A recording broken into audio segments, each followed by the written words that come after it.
Hi friends, in this video we're going to discuss about top 30 interview questions asked on Selenium site.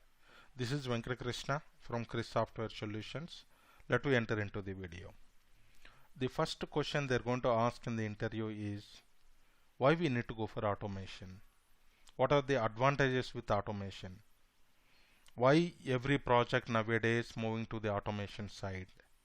So because of the manual testing, more resources are required, no reusability, no repeatability, no accuracy. And every time you want to test it on manual testing, you need to perform again and again. It is a time consuming and there may be a chance of missing the bugs also with manual testing. So that is the reason we need to go for automation testing. It is fast and less number of resources are required, and accuracy will be there, repeatability, reusability. In the long span of time, budget also gets reduced to the client. If you are using your automation scripts n number of times, then automatically long span of time budget also gets reduced to the client. So that is the reason we need to go for automation testing for any project. What is ROI? What is return on investment? See, the client asked us to do the automation testing. You worked on 5-6 months to automate all your manual test cases. Okay, you may get a doubt here. In those 5-6 months, we can do manual testing, same thing again and again, but why we need benefited to the client? See, 5-6 months you automated the manual test cases and you automated the same test scripts. You can use n number of times. Every regression testing, every integration testing, you can execute same scripts again and again. In the long span of time, budget gets finally the time gets saved to the client. If time is saving means automatically budget is saved to the client. So time saved to the client is a return on investment to the client. In the 5-6 regression cycles or 10 regression cycles, automatically the budget gets saved to the client. That is nothing but ROI. Next one. How many types of XPath do you know? Which one use regularly? So there are relative and absolute XPaths are there. XPaths absolute means you need to write from parent to child. From right topmost parent to last child, you need to write each and every navigation you need to write into the XPath. That is a absolute. In the middle some element get changes, then automatically your XPath may not work. So absolute is not at all recommended. Relative XPath means you are targeting the right element. You are targeting the particular element which you are looking to automate. So that is nothing but relative. So single slash you are using means that is a absolute, and double slash you are using means it is a direct child or indirect child. You need to use the double slash in relative XPath. See, below are the some of the XPath syntaxes I have given here. Let me go by one. The first one, tag name. If you know tag name, if you know attribute and value, then you need to write a XPath like this way. Double slash we are using since it is a relative. Similarly, some of the elements are having same tag name, same attribute value, then you can use the index also. Or you want to use couple of attributes to identify the element, then you can write like this here, third one. Or you want to use either of the attribute you want to use, so then you can write here either this one or this one, both any one matches, then it will identify. Or you want to use both the attributes, then you can use AND operator. You want to identify the child, but child is not having any unique properties, then you can write the parent XPath, and single slash is for the direct child, or double slash is for either direct or indirect child. Or for example, some attribute value is there which starts with this constant is there, after that the value is changing keep on in runtime. Still you want to identify that particular element, then you can use starts with. Or some value in the attribute value is constant, remaining everything is changing, then you can use the contains operator. Okay, so similarly this is very important, reverse traversing. So child attribute or child element you want to identify, but which is not identifying uniquely, then you need to use the you need to identify one of the sibling, but you need to identify other sibling. In that case, you can identify the sibling first and then traverse to the parent by using dot dot slash, and then come back to the another sibling which you are targeting. So that how the reverse traversing will be works for us. Or you want to identify by using text like this way you can write it, or you want to identify last function also, last element it is going to identify. So these are all the various XPaths which you required to identify any element in your application. With these syntaxes, you can identify any element in your application. Fine. How to close active browser and close all browsers? You want to close the active browser, you need to use driver.close, or you want to close all the browsers opened by your Selenium, then you can use the driver.quit. The simple difference is driver.close will close only the active browser. Driver.quit will close all the browsers opened by your script. Next, sixth one, how to get entered text from text box. You want to read the text from text box. Very simple, get attribute method will be there. By using this method, you can read not only the value, you can read any attribute, any value you can get it by using get attribute method. Seventh one, how to get the link text. You want to get the link text from the any link, then you can use, so get text method will be there. By using get text method, you can read the text of the link. Okay. How to get all values in drop down. You want to read all the values from the drop down. Very simple. There is a select class will be there. You need to provide your locator to the select class, and by using select class, you are going to get the select object here.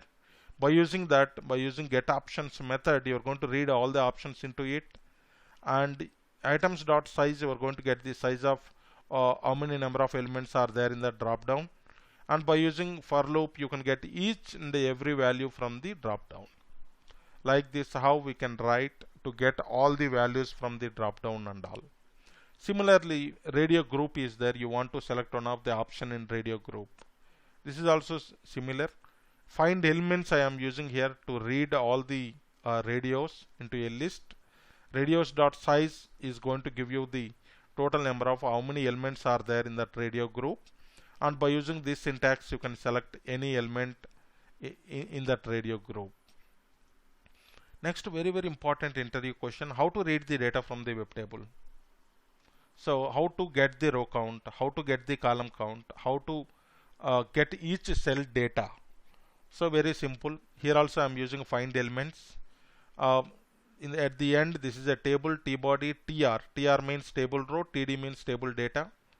And by using this syntax, we are going to store all the rows into a list, and rows dot size will give you the rows size, rows count. And similarly, column count, by using td, you are going to get a column count.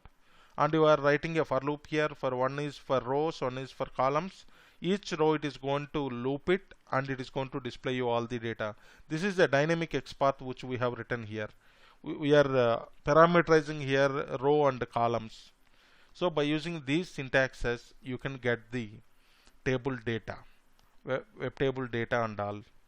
Similarly, you can see here 11th one, what is synchronization? What is the use of synchronization in the automation? Without synchronization, we cannot write the scripts, because we don't know application is going to, when it is going to take 5 seconds, 10 seconds, 20 seconds, 30 seconds, we don't know.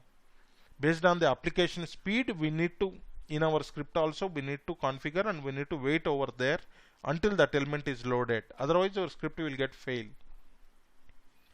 So that is the reason we can use implicitly wait or explicit wait or fluent waits we can use. The first one is the implicit wait. Constantly for each and every element, it is going to wait 2 minutes, because I have given time unit dot minutes. 2 minutes it is going to wait until loading of the particular element. Similarly, you want to wait for particular element whether it is loaded or not. Here also expected conditions will have so many methods are there. So by using those all methods, explicitly you can wait for particular element. This 100 is default, it is a seconds.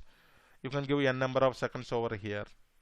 Okay, so by using these two, maximum number of times you can manage your scripts.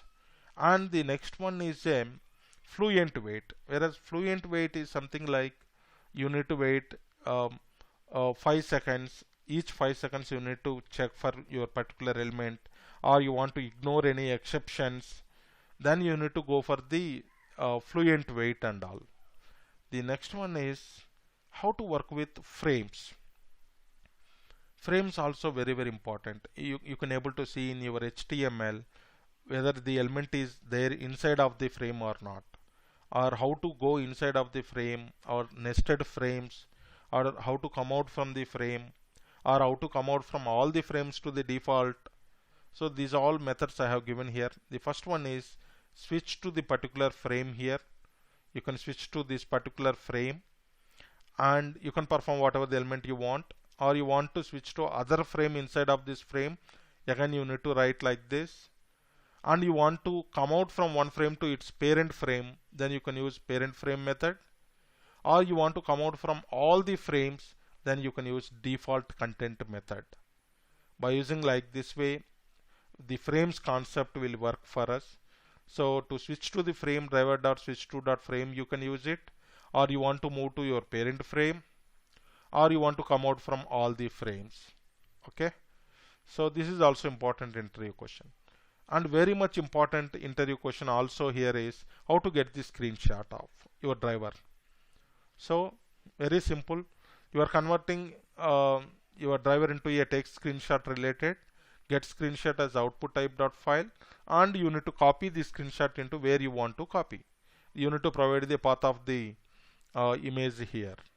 So it will copy your image into a particular path whatever you have provided here. And how to maximize the browser?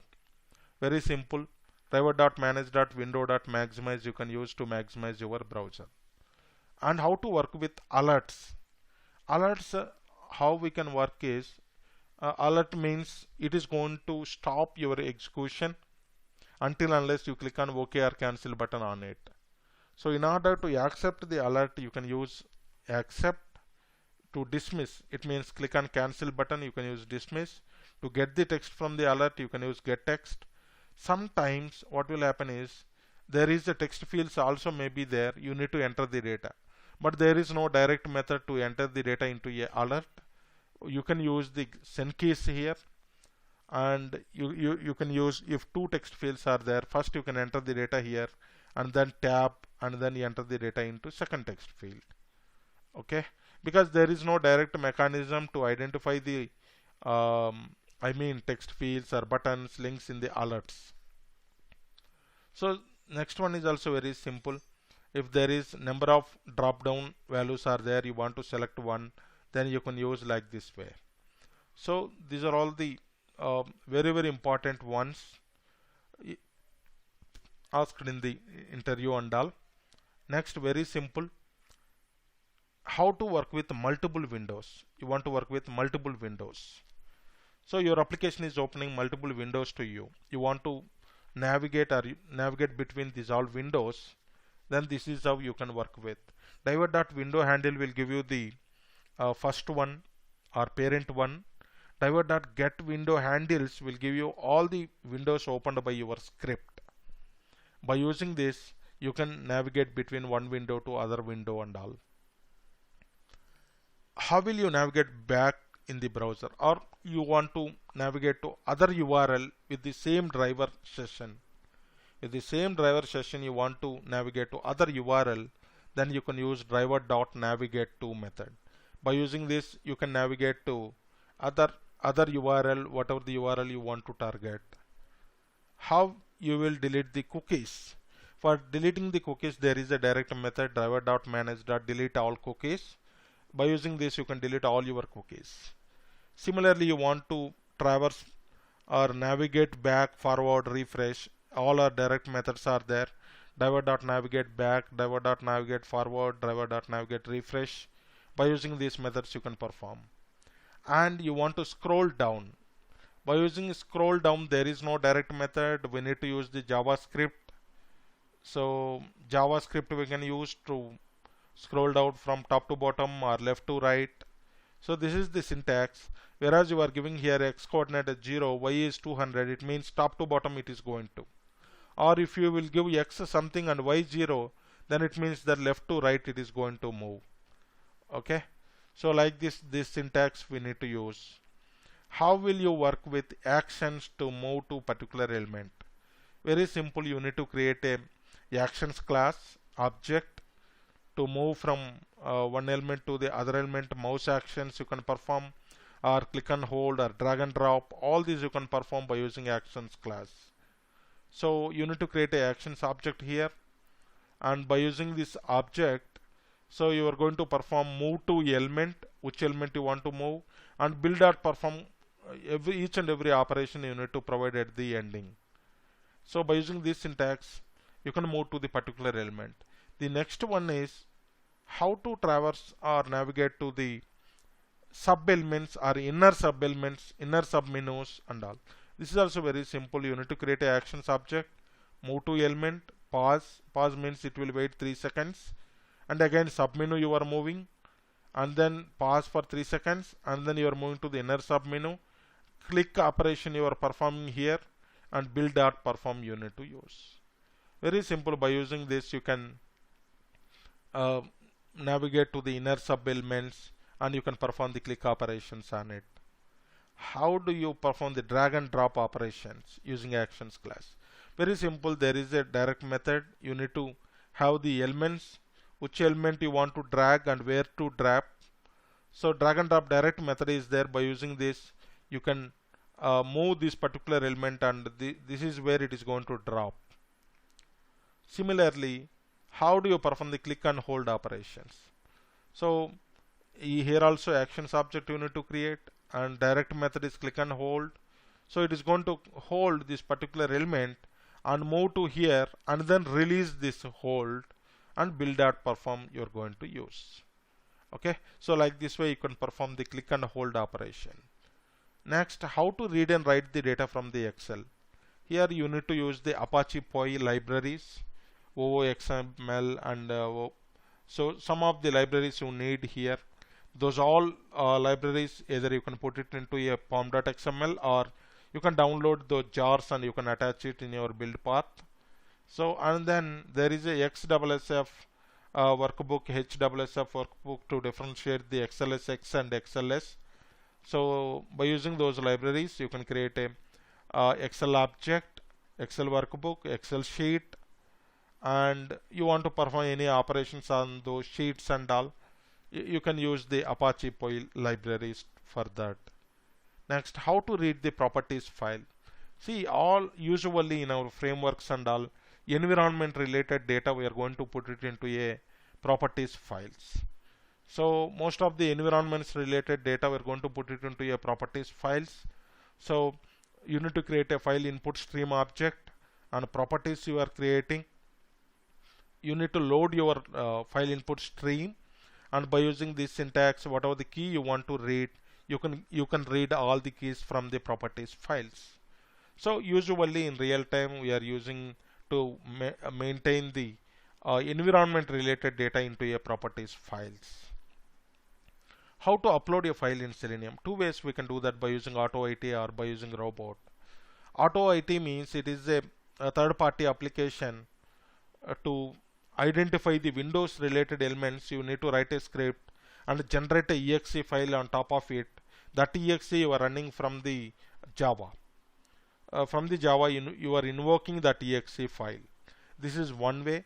And second way is copy your path into a clipboard by using get system clipboard method, and by using robot keys you can using control V to paste that, and by using enter key to enter over there on the Windows pop-up. Okay, so like this way, these are all the two methods we can use to upload a file. And how will you connect it to the database? Very, very important interview question. Each and every interview they should ask you this question: how to connect to the database. See, so many databases we are having. SQL Server, Oracle, MySQL, MyBase, Sybase, and so many databases are there. Only the difference part here is driver is going to change from one database to other database. Here Oracle I am trying to connect. Oracle driver I need to provide. If some other database you need to provide that related database driver. And here you are providing the host related information with the username and password you need to provide.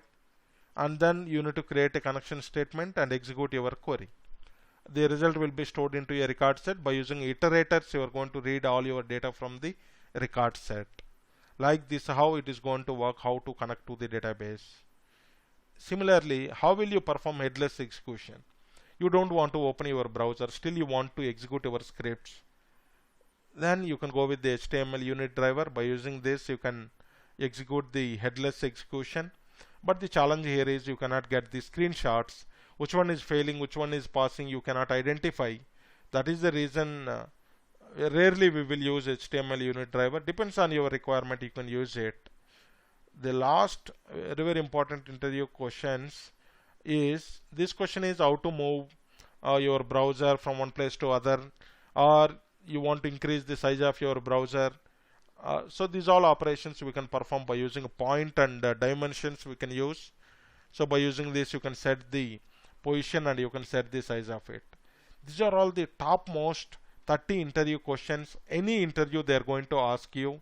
So I try to cover most of the questions related to the Selenium, but still I left with TestNG, Maven, Jenkins, Git, Java, frameworks, Appium. I will try to cover related these interview questions also and make you available to you soon. Okay. So thank you so much watching this video. If you like this video and the content in it, please subscribe to our channel and like us, encourage us. Thank you.